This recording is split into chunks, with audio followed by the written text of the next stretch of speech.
En física moderna, el fotón es la partícula elemental responsable de las manifestaciones cuánticas del fenómeno electromagnético, es decir, del fenómeno con fuerza cinética que absorbe y emite todas las partículas que componen la materia, tanto sólida como líquida y gaseosa.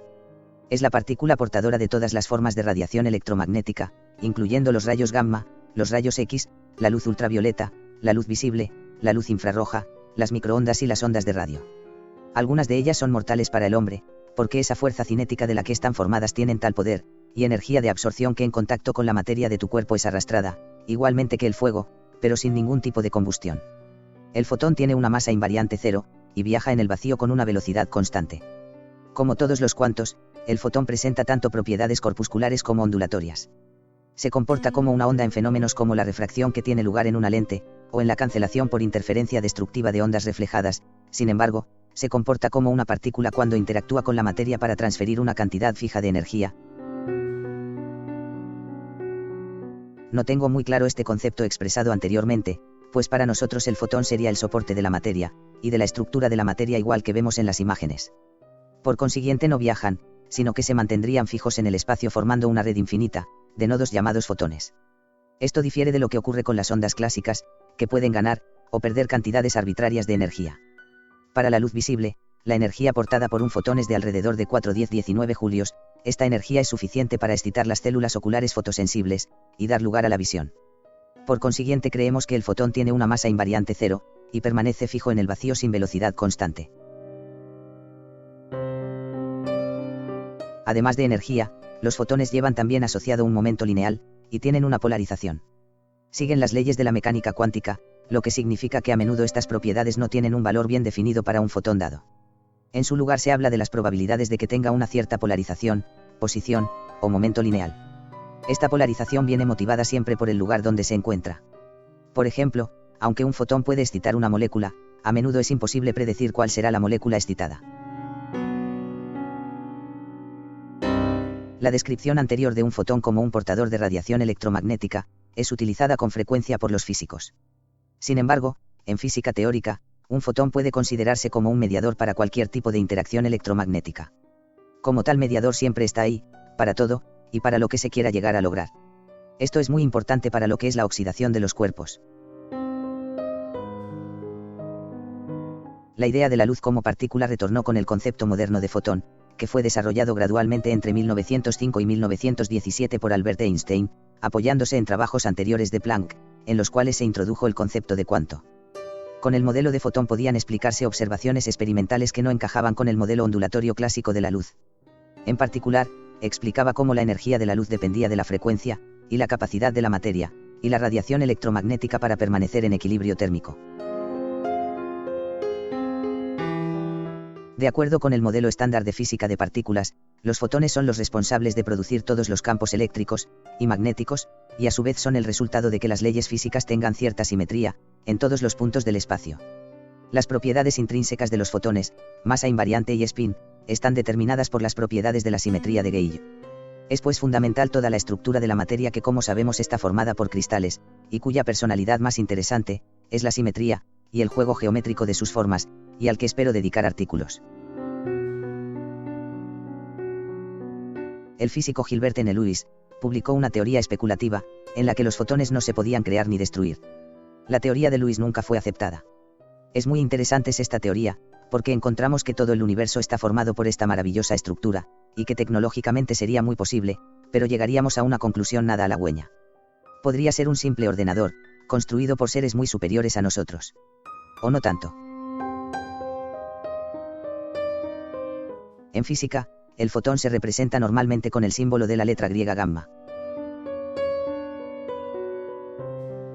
El fotón no tiene masa, tampoco posee carga eléctrica, y no se desintegra espontáneamente en el vacío. Respecto a lo anterior, nosotros estamos perfectamente de acuerdo. El fotón tiene dos estados posibles de polarización, solamente tenemos que mirar el polo norte y el polo sur de la Tierra para creer que esto es muy cierto. Esto es necesario para la embonación de la materia, en seres superiores, o dicho de otra forma, construcción de materia orgánica, en seres muy elaborados como nosotros, y los animales. No tenemos que olvidarnos que la Tierra es un ser vivo, y por consiguiente no es otra cosa que materia embonada, después de un proceso de miles y millones de años. Esta polarización del fotón puede describirse mediante tres parámetros continuos. Primero, las componentes de su vector de onda, que determinan su longitud de onda. Segundo, la magnitud de frecuencia que indica el número de veces que vibra una onda en una unidad de distancia. Y tercero, su dirección de propagación. El fotón es el bosón de Gauge de la interacción electromagnética, y por tanto todos los otros números cuánticos, como el número leptónico, el número bariónico, o la extrañeza, son exactamente cero. Los fotones se emiten en muchos procesos naturales, por ejemplo, cuando se acelera una partícula con carga eléctrica, durante una transición molecular, atómica o nuclear, a un nivel de energía más bajo, o cuando se aniquila una partícula con su antipartícula. Los fotones se absorben en los procesos de reversión temporal, que se corresponden con los ya mencionados, por ejemplo, en la producción de pares partícula-antipartícula, o en las transiciones moleculares, atómicas, o nucleares a un nivel de energía más alto. En el espacio vacío, los fotones se mueven a la velocidad de la luz, y su energía y momento lineal están relacionados. Como hemos descrito anteriormente, pensamos que no es cierta esta afirmación, y que los fotones permanecen quietos formando una estructura tridimensional. Las partículas pueden viajar a través de ellos a la velocidad de la luz, y que su energía y momento lineal están relacionados. La energía y el momento lineal de un fotón dependen únicamente de su frecuencia. Aunque la frecuencia puede parecer limitada, nos encontramos con infinitas frecuencias posibles, y por consiguiente un abanico impresionante de posibilidades. Este tiene además momento angular de spin, que no depende de la frecuencia. El módulo de tal spin es concreto, y la componente medida a lo largo de su dirección de movimiento, su velocidad, tiene que ser de dos tipos. Estos dos posibles valores corresponden a los dos posibles estados de polarización circular del fotón, y que sabemos son uno en sentido horario, y otro en sentido antihorario. Evidentemente estos conceptos solo son aplicables con la gravedad de la Tierra, pues en el espacio no existe este sentido horario y antihorario, sino un sentido y el contrario.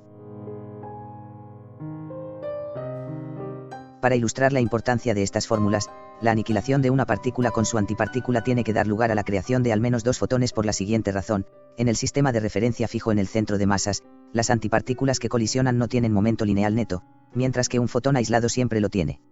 En consecuencia, la ley de conservación del momento lineal requiere que al menos se creen dos fotones, para que el momento lineal resultante pueda ser igual a cero.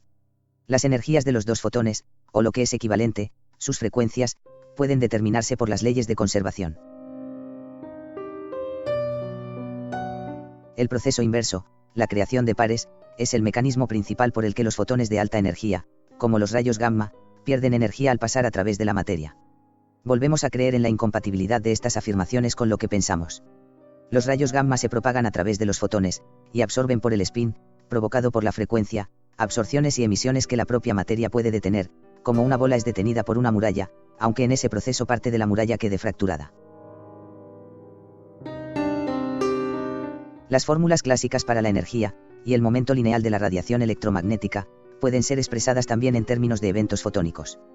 Por ejemplo, la presión de radiación electromagnética sobre un objeto es debida a la transferencia de momento lineal de los fotones, por unidad de tiempo y unidad de superficie del objeto, ya que la presión es fuerza por unidad de superficie, y la fuerza, a su vez, es la variación del momento lineal por unidad de tiempo. El experimento de la doble rendija de Thomas Young en 1805 demostró que la luz se comportaba como una onda, lo que ayudó a rechazar las anteriores teorías corpusculares.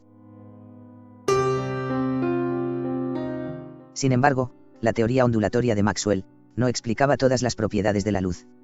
Predecía que la energía de una onda luminosa dependía solamente de su intensidad, no de su frecuencia, pero diversos experimentos demostraron que la energía aportada por la luz a los átomos dependía solo de su frecuencia, y no de su intensidad. Por ejemplo, algunas reacciones químicas eran provocadas únicamente por luz con una frecuencia mayor que un valor determinado. Si la frecuencia no alcanzaba dicho valor, la reacción no se producía, independientemente de la intensidad que tuviera la luz. De forma similar, se podían extraer electrones de una placa metálica iluminándola con radiación de una frecuencia suficientemente alta, efecto fotoeléctrico, y la energía con la que los electrones abandonaban la placa era función únicamente de la frecuencia de la luz incidente, y no de su intensidad.